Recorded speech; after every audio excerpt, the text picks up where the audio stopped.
My name is Adam Hartshorn, and this poem is nameless so far. The other day, I took a Facebook quiz, and my celebrity lookalike is the ugly duckling. Now,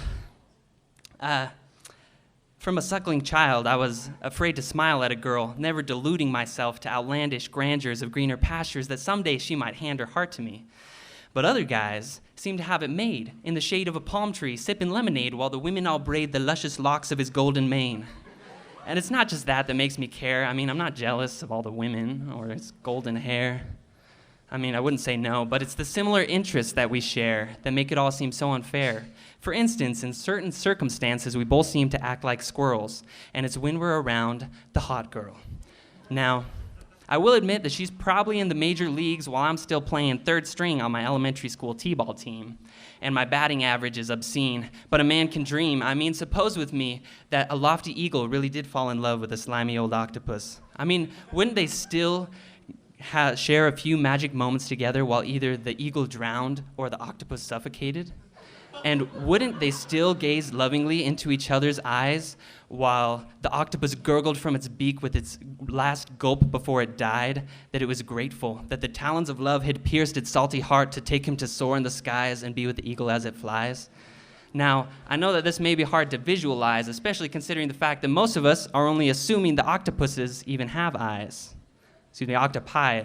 But what I'm really trying to say is that us ugly guys have feelings too. And I'm not just talking about loneliness. I mean, we have passion for Star Wars and math and stuff like that. And if the hot girl really does have to choose between us two, I think Mr. Goldilocks just might lose, because everyone automatically assumes that ugly guys only have the monopoly on being lonely.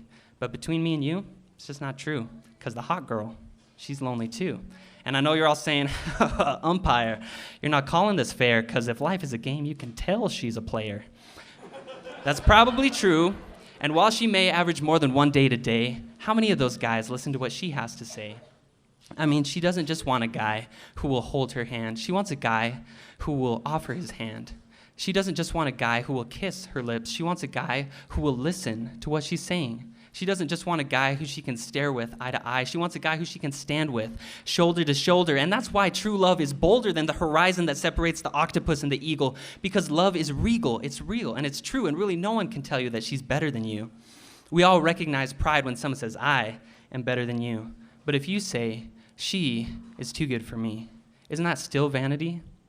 I mean, we all have fingerprints, and we all have them different, but we don't have to be dissonant, and that's why we can compare without competing. We don't have to be retreating, brash, or insecure, because one man's trash is another man's treasure. So I hope you take pleasure in soaring in the skies, because really we're all eagles. There are no octopi.